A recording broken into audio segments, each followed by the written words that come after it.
Well, U.S. troops spent 20 years in Afghanistan, and once again, they are seeing chaos and violence. Let's get reaction from veterans. Joining us now, Will Sheehan. He is part of a nonprofit that helps those who served in Iraq and Afghanistan. And Will, I know you're a veteran. You deal with veterans all the time. What do you and your fellow vets make of what's happening on the ground now and for the past 12 or 13 days?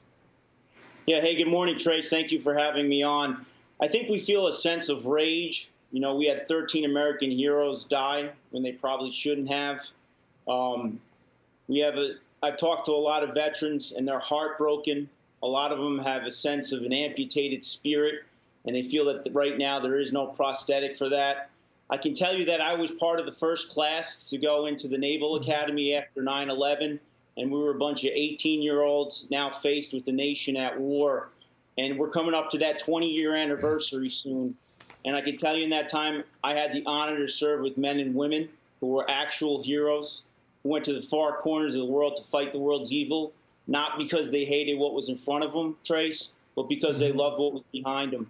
And what they loved, what was behind them that was so important, is that they always knew that they were on the right side of history and that they were one of the good guys. Yeah, and you know, I talked to General. Go ahead.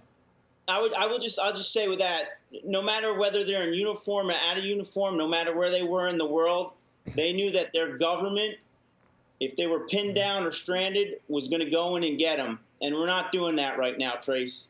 We're leaving U.S. citizens hanging fire, and it's not right.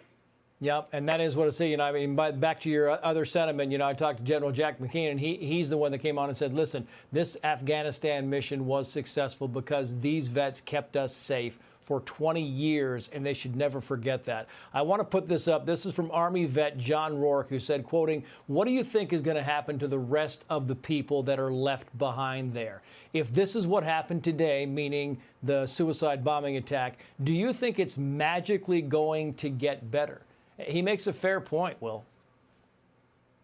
Yeah, he does. I will say this. You know, I think we've been taking half measures when we should have been taking full-throated measures. I spent almost a decade in the intelligence community, and I had words and phrases thrown at me like nation building, 3-block war, eating soup with a knife, a war of 1,000 paper cuts. And these phrases and terms, they were created by Washington, D.C. think tanks with white papers that were pushed through the halls of DOD and the State Department.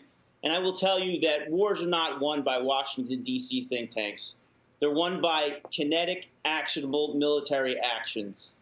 And the way that I think that we're able to accomplish that or moving forward in order to help the Afghanistans, or at least helping get our citizens out of Afghanistan, is we need to use our superior air power.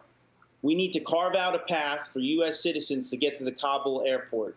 And the way we do that is we dark out the sky with A-10s, Apache helicopters, Predator drones, and we couple with U.S. forces on the ground.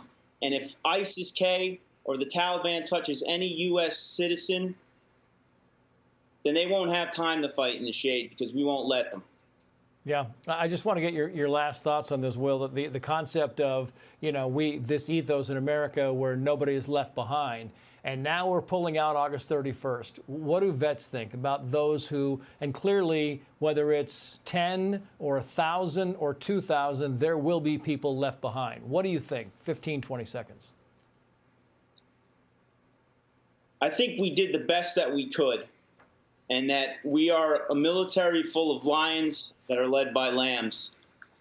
And I think that history will come to remind us that we were on the right side of it.